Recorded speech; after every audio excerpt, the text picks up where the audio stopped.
আসসালামু আলাইকুম। আজকে আমি চাল কুমড়ার পাতার বড়া বানাবো চালের গুঁড়ি দিয়ে। এখানে হলুদ, মরিচ, ধনিয়ার গুঁড়ে, তারপরে হচ্ছে আদা, রসুন, লবণ সমস্ত কিছু আছে। ভালোভাবে মিশিয়ে নিতেছি, তারপরে পানি দিয়ে দিব। এদিক দিয়ে মেয়ে জ্বালাতন করতেছে, মোবাইল দেখবো, মোবাইল চাইতেছে। আর এদিক দিয়ে কড়াইয়ের মধ্যে মাখাইতে নিছি, কড়াই আর এক হাত দিয়ে মোবাইল। তো কড়াই এক হাত দিয়ে তো করা যায় না, নড়াচড়া করতেছে।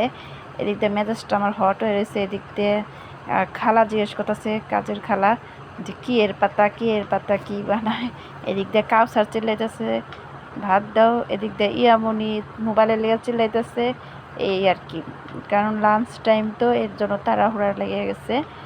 তো শুটকির বড়া দিয়ে একদিন বানিয়ে খাবো।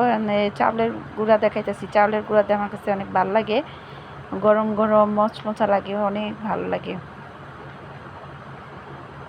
তো এই যে 2টা করে পাতা দিতেছি ভালোভাবে। তো ওই যে ফুপুর বাসা থেকে চাল কুমড়ার পাতাগুলা দিছিল।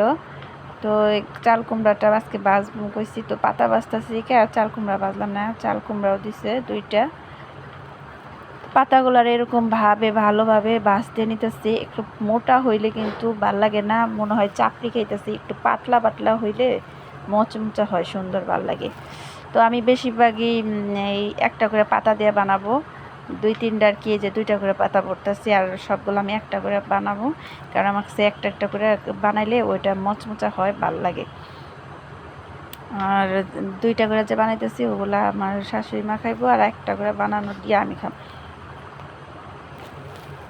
আমার মা বেশিরভাগই চাউলের গুঁড়া দিয়ে এই পাতার বড়া বানাইতো।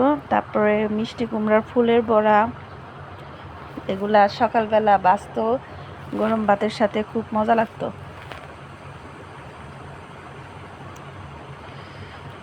তো তাড়াহুড়া করতেছি, এক হাতে মোবাইল, এক হাত দিয়ে মাখাইতেছি, খুব হইতেছে, কড়াইও নড়াচড়া করতেছে। এগুলা বানাইতে যেন আরও রাগারাগি করতেছি। ইয়ামনির সাথে, ইয়ামনি মোবাইল চাইতেছে, ওই খাইবো না, মোবাইল না দিলে। এদিক দিয়ে খালা আবার ঘর মুছতেছে, তাড়াহুড়া। যে আমার পাতার বড়াটা কতটুকু সুন্দর মচমচ হয়েছে, খাইতে কিন্তু খুবই টেস্ট হয়েছে। ঠান্ডা হইলে আবার বেশি একটা ভালো লাগবে না, গরম গরম মজা লাগে। তো ধন্যবাদ সবাইকে, ভালো থাকবেন, আল্লাহ হাফেজ।